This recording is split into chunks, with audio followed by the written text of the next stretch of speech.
বুধের রাশি পরিবর্তন 22শে জুন রাত্রি 9:30 বুধ রাশি পরিবর্তন করবে, প্রবেশ করবে হচ্ছে কর্কট রাশিতে এবং এখানটাতে আগস্ট মাসের 30 তারিখ পর্যন্ত থাকবে। তো এবারে বুধের পরিবর্তনটা অনেক দিনের, প্রায় 70 দিনের পরিবর্তন বুধ। এর মধ্যে বুধ বক্রী হবে, তার মধ্যে আবার মার্গী হবে। তো বুধ যে মুহূর্তে রাশি পরিবর্তন করবে সেই মুহূর্তে অবস্থান করছে হচ্ছে পুনর্বসু নক্ষত্রে, যেটা হচ্ছে দেবগুরু বৃহস্পতির নক্ষত্র, এবং এই নক্ষত্রে থাকবে হচ্ছে 25শে জুন পর্যন্ত। 25শে জুন আবার নক্ষত্র পরিবর্তন করবে, প্রবেশ করবে পুষ্যা নক্ষত্রে, যেটা হচ্ছে শনিদেবের নক্ষত্র। তারপরে আবার জুলাই মাসের 7 তারিখে নক্ষত্র পরিবর্তন করবে, তখন প্রবেশ করবে অশ্লেষা নক্ষত্রে। অশ্লেষা নক্ষত্রের অধিপতি হচ্ছে বুধ স্বয়ং। এরপরে 18ই জুলাই এই বুধ কিন্তু হয়ে যাবে বক্রী, নিজের নক্ষত্রে বক্রী হয়ে যাচ্ছে অশ্লেষা নক্ষত্রে। 29শে জুলাই আবার পুষ্যা নক্ষত্রে ফিরে আসবে এই বক্রী অবস্থায়। আবার আগস্ট মাসের 11 তারিখে বুধ কিন্তু মার্গী হবে এবং 21শে আগস্ট অশ্লেষা নক্ষত্রে অর্থাৎ নিজের নক্ষত্রে ফিরে আসবে বুধ। এর মাঝখানে আবার বড় বড় পরিবর্তনও হবে, যেমন শনিদেব বক্রী হয়ে যাচ্ছে জুলাই মাসের 13 তারিখে, শনিদেব বক্রী হচ্ছে। তারপরে হচ্ছে সূর্যেরও রাশি পরিবর্তন হয়ে যাবে, শুক্রের রাশি পরিবর্তন হয়ে যাবে, মঙ্গলের রাশি পরিবর্তন হয়ে যাবে। তো অনেক পরিবর্তন রয়েছে। তো যাই হোক, বুধের পরিবর্তন কি প্রভাব পড়বে এই মেষ রাশির ক্ষেত্রে এই বিষয়ে তুলে ধরব। অনেক দিনের গোচর, প্রায় 70 দিনের মতন বুধ অবস্থান করবে কর্কট রাশিতে। তো মেষ রাশির ক্ষেত্রে কর্কট রাশি হচ্ছে চতুর্থ ঘর, আর বুধ হচ্ছে মেষ রাশির ক্ষেত্রে তৃতীয় ঘর, যেটা হচ্ছে মিথুন রাশি, এবং ষষ্ঠ ঘর যেটা হচ্ছে কন্যা রাশি। এই দুটি ঘরের অধিপতি হয়ে চতুর্থ ঘরে অবস্থান করবে।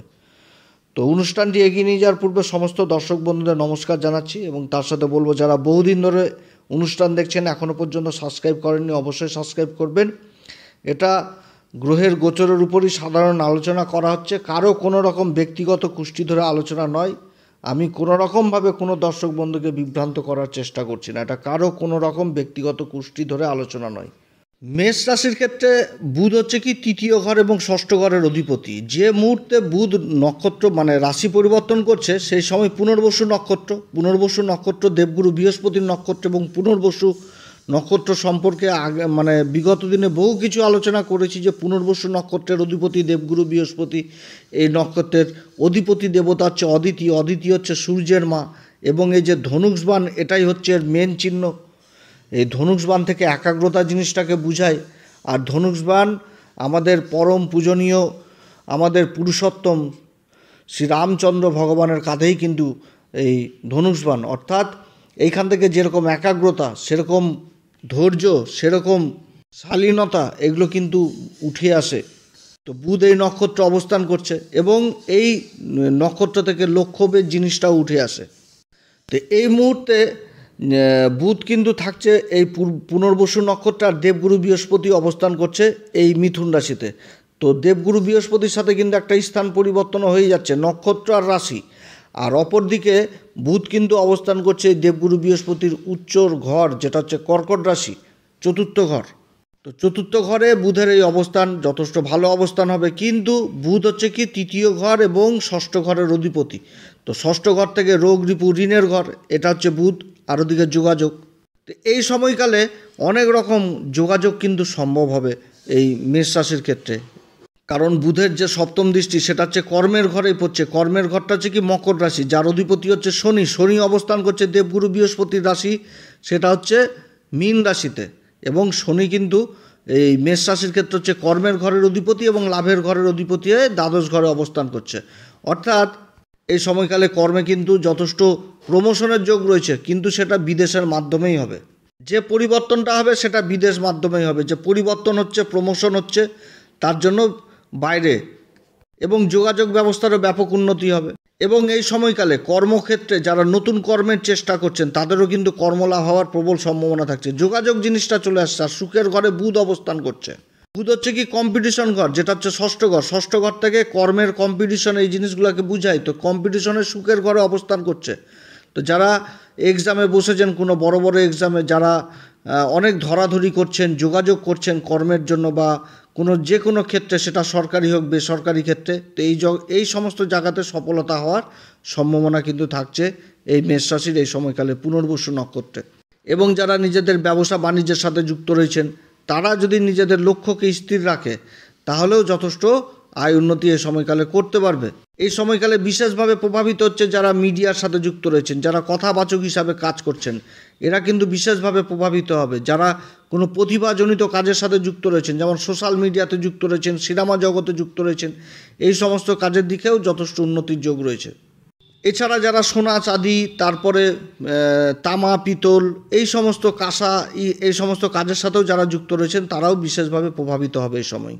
এরপরে 25শে জুন বুধ অবস্থান করবে হচ্ছে পুষ্যা নক্ষত্রে। পুষ্যা নক্ষত্র হচ্ছে শনির নক্ষত্র, আর শনি দ্বাদশ ঘরে অবস্থান করছে। শনি হচ্ছে এই মেষ রাশির ক্ষেত্রে কর্মের ঘরের অধিপতি, আর লাভের ঘরের অধিপতি হয়ে দ্বাদশ ঘরে অবস্থান করছে। তারই নক্ষত্রে বুধ অবস্থান করছে। 25শে জুন থেকে একদম জুলাই মাসের 7 তারিখ পর্যন্ত থাকবে পুষ্যা নক্ষত্রে। এর মধ্যে আবার কিছু পরিবর্তনও হয়ে যাবে, যেমন শুক্রের পরিবর্তন হয়ে যাচ্ছে। শুক্র চলে আসবে একদম মিথুন রাশিতে চলে আসবে, এই মিথুন রাশি বলছি, বৃষ রাশিতে চলে আসবে, নিজের রাশিতে। আবার মঙ্গলও নক্ষত্র পরিবর্তন করে নিবে, মঙ্গল চলে আসবে শুক্রের নক্ষত্র, পূর্বা ফাল্গুনী নক্ষত্রে চলে আসবে। রাশির অধিপতি মঙ্গল মেষ রাশির ক্ষেত্রে পঞ্চম ঘর সিংহ রাশিতেই অবস্থান করছে। মেষ রাশির এই সময়কালে বিশেষ করে যারা কোর্ট কেস মোকদ্দমায় ঝুলছেন, এই সমস্ত কেসে, মানে এই সরকারি লেভেলে যেগুলো কেস চলছে আর কি, সেই জায়গাতে কিন্তু বিজয় হওয়ার সম্ভাবনা থাকছে। কোর্ট কেস থেকে দীর্ঘদিন ধরে যে কোর্ট কেসগুলো চলছিল, সেই জায়গাটাতে মানে ভালো বিজয় হওয়ার সম্ভাবনা থাকছে। কিংবা যারা কোনো সরকারি বেসরকারি কাজের জন্য এক্সাম দিচ্ছেন, তাদের ক্ষেত্রেও যথেষ্ট ভালো সময়। যারা ভূমি সংক্রান্ত কাজের সাথে যুক্ত রয়েছেন, জায়গা জমি সেল পারচেসের কাজের সাথে যুক্ত রয়েছেন, এই কাজগুলোতেও যথেষ্ট উন্নতির যোগ রয়েছে। শনির নক্ষত্র অবস্থান করছে, শনি দ্বাদশ ঘরে অবস্থান করছে। শিক্ষার দিক থেকেও বিশেষ উন্নতির যোগ রয়েছে এই সময়কালে। শিক্ষার দিক থেকে যারা উচ্চশিক্ষার সাথে জড়িত রয়েছেন, কারণ চতুর্থ ঘর থেকে কলেজ শিক্ষাটাও দেখায়, তো তাদের কিন্তু বাইরে যাত্রা হওয়ার প্রবল সম্ভাবনা থাকছে। এবং কর্মসূত্রে যারা বিদেশে যাওয়ার চেষ্টা করছেন, তাদের ক্ষেত্রেও যথেষ্ট ভালো। কিংবা যারা ইম্পোর্ট এক্সপোর্টের কাজের সাথে যুক্ত রয়েছেন, এক্ষেত্রেও যথেষ্ট ভালো উন্নতির যোগ রয়েছে এই মেষ রাশির ক্ষেত্রে।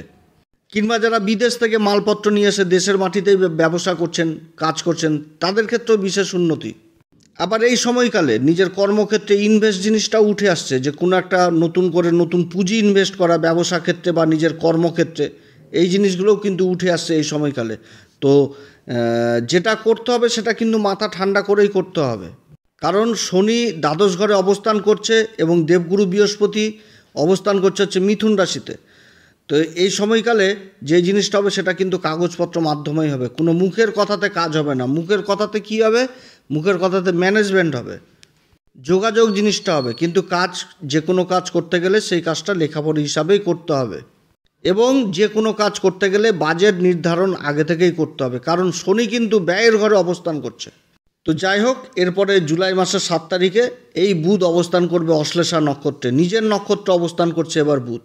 অশ্লেষা নক্ষত্রে অবস্থান করাকালীন যারা জায়গা জমি সংক্রান্ত কাজের সাথে যুক্ত রয়েছেন, সেই কাজগুলোতে যথেষ্ট ভালো প্রফিট আসার প্রবল সম্ভাবনা থাকছে। এবং নিজের হকের জন্য মানে অনেক চেষ্টা করবে, কারণ অশ্লেষা নক্ষত্রে বেরি ধরা সাপ একটা, মানে নিজের হক জিনিসটাকে বুঝায়।